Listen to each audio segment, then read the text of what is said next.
उनको भी अपनाना चाहिए मुसलमानों के इस फॉर्मूले को कि अपने बच्चों को, जवानों को 20-22 साल में शादियां कराओ, लड़कियों को 18-20 साल की उम्र में शादियां कराओ, फिर देखो आपके यहाँ भी कितने बच्चे पैदा होते हैं। कहा जाता है कि मुंह से निकले शब्दों का असर किसी शारीरिक वार से अधिक होता है। व्यक्ति शारीरिक वार को कुछ दिन बाद भूल जाता है, लेकिन मुंह से निकला शब्द हमेशा के लिए दिल दिमाग में घूमता रहता है। राजनीति में भी कुछ ऐसा ही होता है। आपके एक बयान से सियासत में भूचाल आ सकता है। और अभी फिलहाल AIUDF प्रमुख और असम से सांसद बदरुद्दीन अजमल के एक बयान ने हंगामा मचा दिया है। उन्होंने हिंदुओं पर आपत्तिजनक बयान दिया है, जिसके बाद अब इस पर AIMIM प्रमुख असदुद्दीन ओवैसी ने अपनी प्रतिक्रिया दी। दरअसल all India United democratic front के प्रमुख बदरुद्दीन अजमल ने शुक्रवार को कहा था कि हिंदुओं को भी मुस्लिमों वाला फॉर्मूला अपनाना चाहिए और अपने बच्चों की शादी कम उम्र में कर देनी चाहिए। उन्होंने यहां तक कह दिया था कि दूसरी तरफ हिंदू शादी से पहले 1, 2 या 3 अवैध पत्नियां रखते हैं। इस पर बवाल हो रहा है और अब इस बवाल के बीच असदुद्दीन ओवैसी ने अपनी प्रतिक्रिया दी। बदरुद्दीन अजमल के इस बयान पर AIMIM के प्रमुख असदुद्दीन ओवैसी ने कहा कि किसे कब शादी करनी और कब परिवार बढ़ाना है और कितने बच्चे पैदा करने हैं, ये उस पर ही छोड़ देना चाहिए। गुजरात चुनाव में अपनी पार्टी के उम्मीदवारों के लिए प्रचार करने पहुंचे ओवैसी ने एक टीवी चैनल से बात करते हुए कहा कि यह अजमल के बयान पर मैं कुछ नहीं कह सकता, लेकिन मेरा मानना है कि यह हर किसी की व्यक्तिगत इच्छा पर निर्भर करता है कि वो कब शादी करेगा और कब बच्चे करके अपना परिवार बढ़ाएगा। ये हर महिला और पुरुष की अपनी चॉइस है, मैं इसमें कुछ नहीं कहना चाहता। इसके साथ ही उन्होंने कहा कि अपने बयान को बदरुद्दीन भाई ही बेहतर समझा सकते हैं, मैं उनकी तरफ से कुछ नहीं कह सकता। हाँ, लेकिन अब भारत में लिव इन रिलेशन मान्य है और 377 भी जा चुका है। तो यहाँ ओवैसी इस बयान से बचते नजर आए हैं। हालांकि उन्होंने इशारों ही इशारों में बदरुद्दीन अजमल को नसीहत ये कहकर दी है कि किसे कब शादी करनी है और कब परिवार बढ़ाना है और कितने बच्चे पैदा करने हैं, ये उस पर ही छोड़ देना चाहिए। आपको बता दें, बदरुद्दीन अजमल के बयान से बवाल मच गया है। बीजेपी इस बयान से बौखला गई है। केंद्रीय मंत्री गिरिराज सिंह ने इस पर पलटवार करते हुए कहा कि अगर आजादी के बाद बदरुद्दीन जैसे लोग पाकिस्तान चले जाते तो ये हिंदुओं को गाली नहीं देते। भाग्य है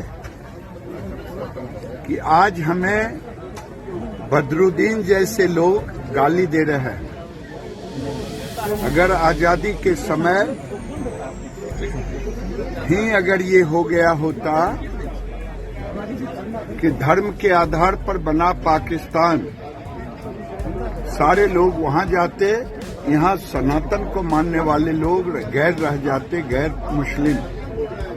तो आज बदरुद्दीन और ओवैसी हमें गालियां नहीं देते। वहीं बीजेपी नेता और बिहार सरकार में मंत्री रह चुके पूर्व केंद्रीय मंत्री शाहनवाज हुसैन ने भी इस पर पलटवार किया। सर, AIUDF के जो चीफ हैं बदरुद्दीन अजमल, जिस तरह से गंदी बयानबाजी की है, जिस तरह पूरे हिंदू समाज को गाली देने का काम किया है, ये कहीं से भी बर्दाश्त नहीं है। जिस तरह की बातें वो कही हैं, इस सुनने में भी अच्छी नहीं लगती है। क्या संदेश देना चाहते हैं? मैरिज को लेकर तो भारत में पहले से कानून बना हुआ है कि 18 साल के ऊपर जो लड़कियां होती हैं और उन्हीं की शादी होती है। बीजेपी विधायक दिगंत कलिता ने भी निशाना साधते हुए कहा है, आप मुस्लिम हैं और हम लोग हिंदू हैं, क्या हमें आपसे सीखना पड़ेगा?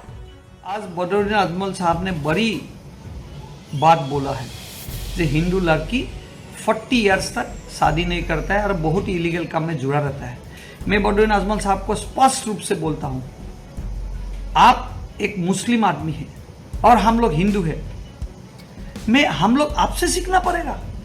जहां में भगवान राम जी का जन्म हुआ था, जहां में मां सीता का यहाँ जन्म हुआ था, ये राम और सीता का देश है। ये बांग्लादेश में बांग्लादेशी आदमियों को यहाँ कोई स्थान नहीं है। हम मुस्लिम से कभी भी ये शिक्षा नहीं लेना है। ये आप बहुत ही गलत बात बोल रहे हैं। फिलहाल आप बदरुद्दीन अजमल का पूरा बयान भी सुनिए। 22 साल में शादी कर लेते हैं, लड़कियां 18 साल सरकार ने इजाजत दी, उसके बाद शादी कर लेते हैं। वो लोग 40 साल से पहले 1, 2, 3 इलीगल बीवियां रखते हैं, वहां बच्चे होने नहीं देते हैं, उनका खर्चा वो बजाते हैं, मजा उड़ाते हैं। उसके बाद 40 साल के बाद माँ बाप ने मजबूर किया या कहीं फंस गए तो एक शादी कर ली, उसके बाद 40 साल के बाद बच्चा पैदा करने की सलाहियत कहाँ रहती है? तो कैसे उम्मीद रखते हैं कि वहां से इतने बच्चे बढ़ेंगे? तो जो लोग टाइम पे फर्टाइल जमीन के ऊपर आप जब मिट्टी डालोगे और दवा डालोगे तो वहां से तो धान ही धान उगेगा, खेती अच्छी होगी, लहलहान होगी, तरक्की होगी। तो उनको भी अपनाना चाहिए मुसलमानों के इस फॉर्मूले को कि अपने बच्चों को, जवानों को 20-22 साल में शादियां कराओ, लड़कियों को 18-20 साल की उम्र में शादियां कराओ, फिर देखो आपके यहाँ भी कितने बच्चे पैदा होते हैं। लेकिन 2 नंबर ही धंधा मत करो।